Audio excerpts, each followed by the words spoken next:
My name is Greg Creek. I worked at Camp Akita the summers of 2002, 2003, and 2004. So I grew up in Illinois. All my family actually still lives in Rockford. And you hear about those things. I was away studying at college during that time, but they were starting a camp, and it was kind of an exciting thing. It was something that had been talked about, they'd been planning towards for a long time.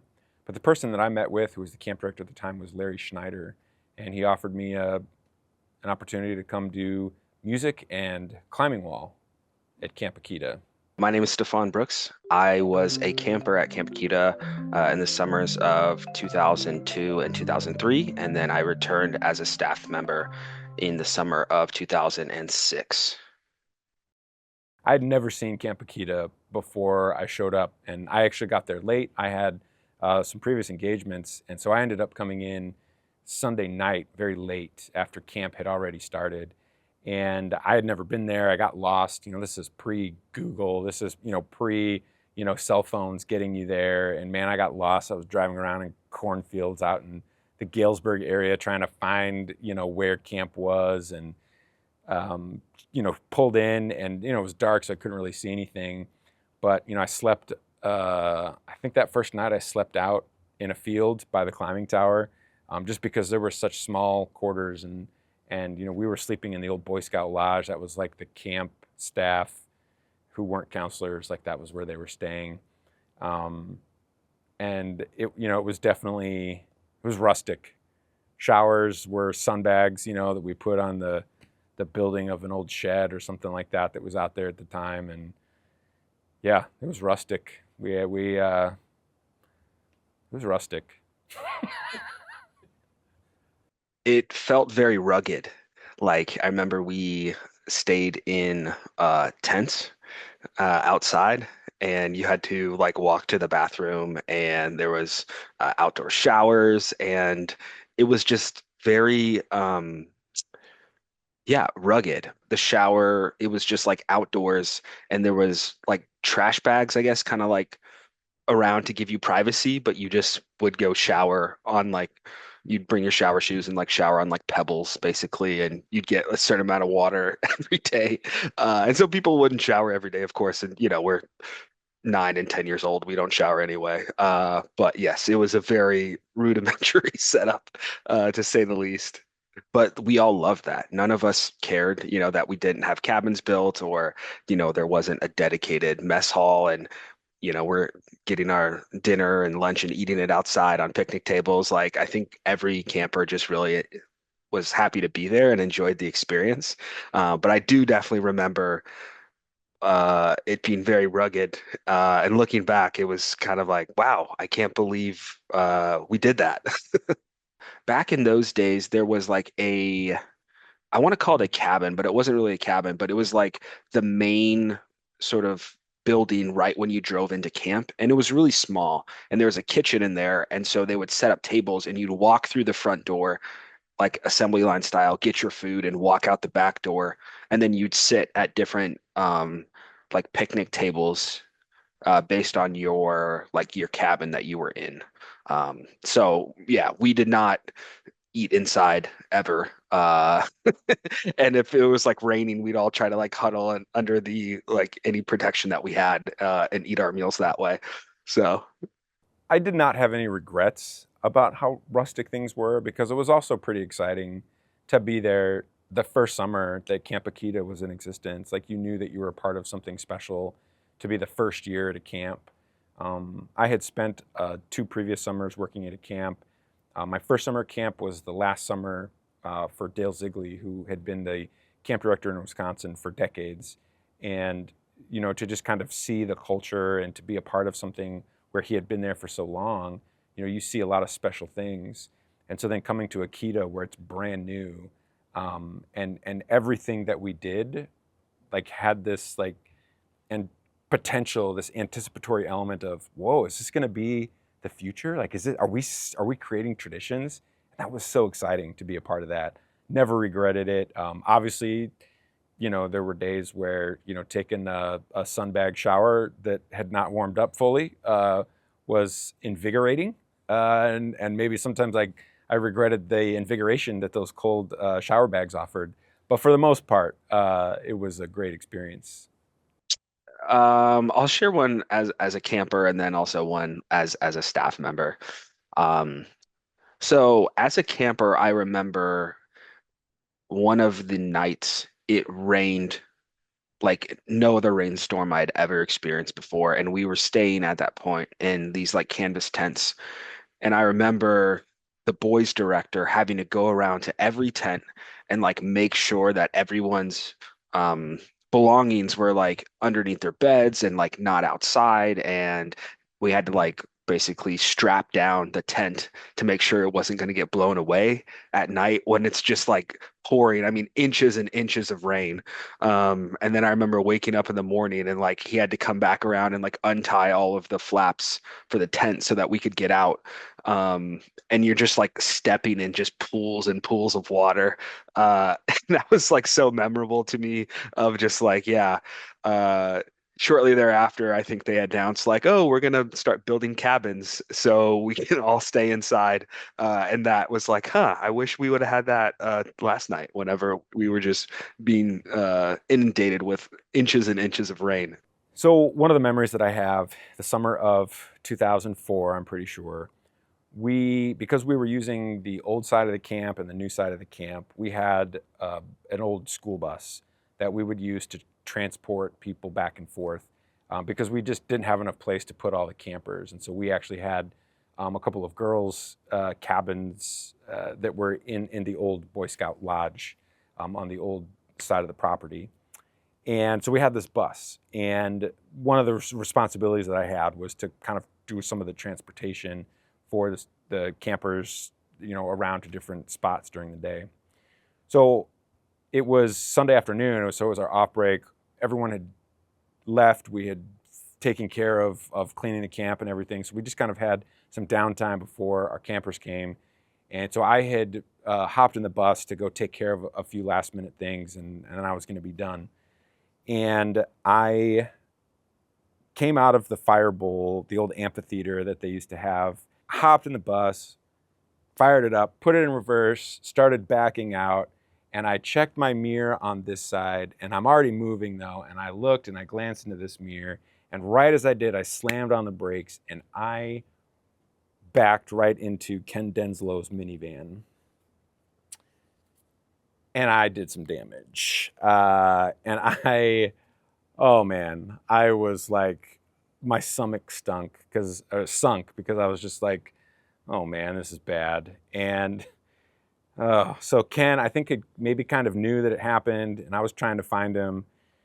I've heard him tell the story before, and I think when he tells the story, he talks about how he knew it was a thing, and he got in a canoe and went out onto the lake so that I had to come find him. And so I had to hop in a canoe, and I had to come out onto this lake and tell him that I backed into his minivan and did a decent amount of damage. Ken loves telling that story. If you have a chance, you may want to interview him because he howls with laughter. I'm glad that I can be comedic fodder for him.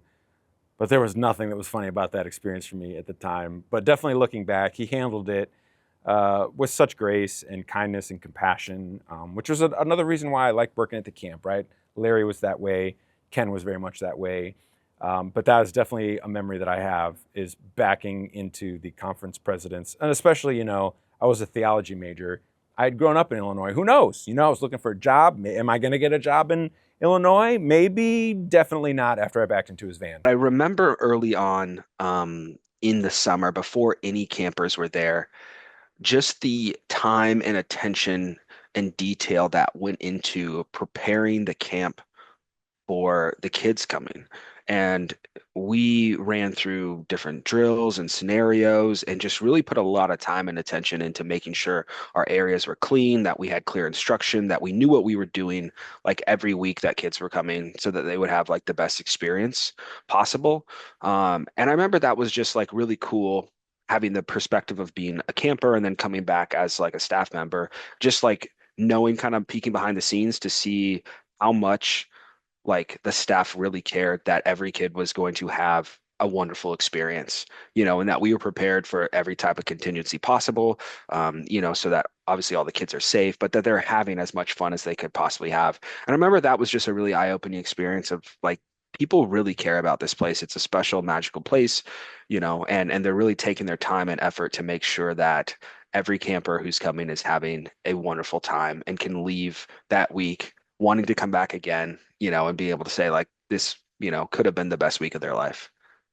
We used to, one night, we would do a bonfire. And we had a metal barge raft float thing on the lake. And we had gotten all of these old pallets.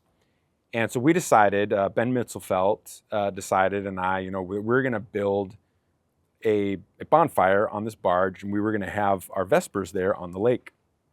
So Ben spent a good chunk of the day building this bonfire, stacking pallets and everything. And we were going to have a plunger that said like TNT. So the kid, whoever the lucky winner was, would be able to, hit the plunger and to be able to start this bonfire. Well, Ben wanted to make sure that the bonfire started. And so he got one of those 5-gallon, Culligan jugs that you can, that you fill with water. Well, he filled it with gasoline. And he rigged it so that, because it was out in the middle of the lake. So he rigged it so that he could pull this thing and it would start dumping the gasoline down onto everything. And then, the kid could hit the plunger. So came time, for the big thing. Ben pulls the thing, gasoline starts pumping out, hits the plunger, nothing happens. Hits it again. We're like, is there something wrong with the plunger? Like, what's going on? We don't really know. Well, there was just so much gas that was coming out of this that the liquid gas, right, was keeping the spark from actually happening. It's the fumes that are flammable with gasoline. And so nothing was happening. Well, eventually, at one point, the liquid was no longer there. The plunger worked, and it was like an eyebrow melting explosion. It wasn't that bad, but it was definitely like a big boom. And it was pretty funny. We all got a kick out of it. The campers thought it was the most amazing thing ever. But I just remember Ben being kind of like,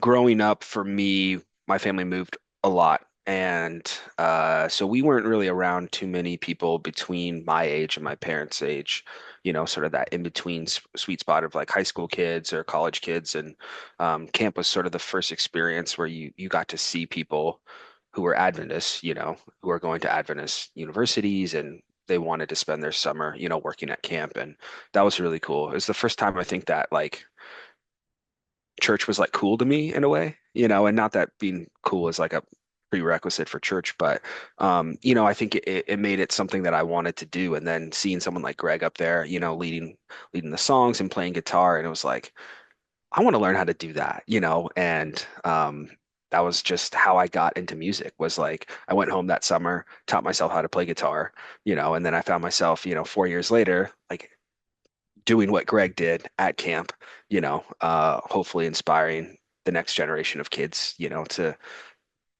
be active in their faith and or pick up a musical instrument.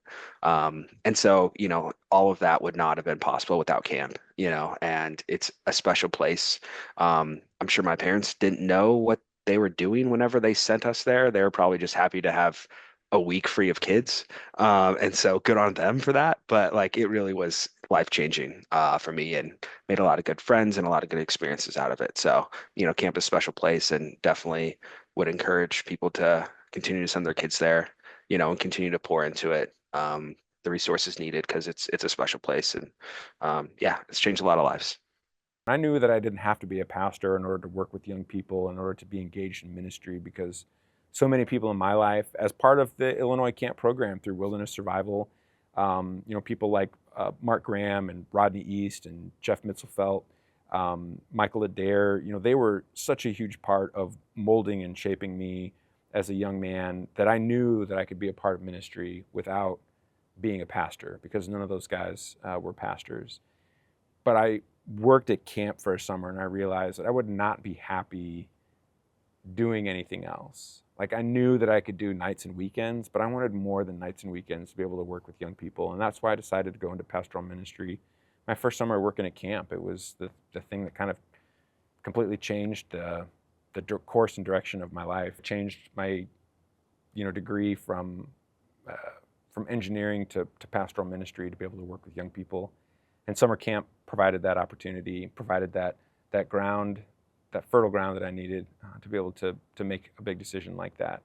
So I'm thankful. I'm thankful for Camp Akita, for the opportunities that Camp Akita gave me, and more specifically Larry Schneider and Ken Denslow and the other people who were part of it, to be able to give me an opportunity to grow and to learn, and to thrive and to understand what camp ministry can be and the impact it can have in the lives of young people, not just the campers who are there, but also the staff who are working there. So I'm thankful for camp. I'm excited to be able to celebrate with the Illinois Conference and this homecoming, and to be able to just give Camp Akita the credit that it deserves. And that also means giving the Illinois Conference and everyone that supports it that same credit as well.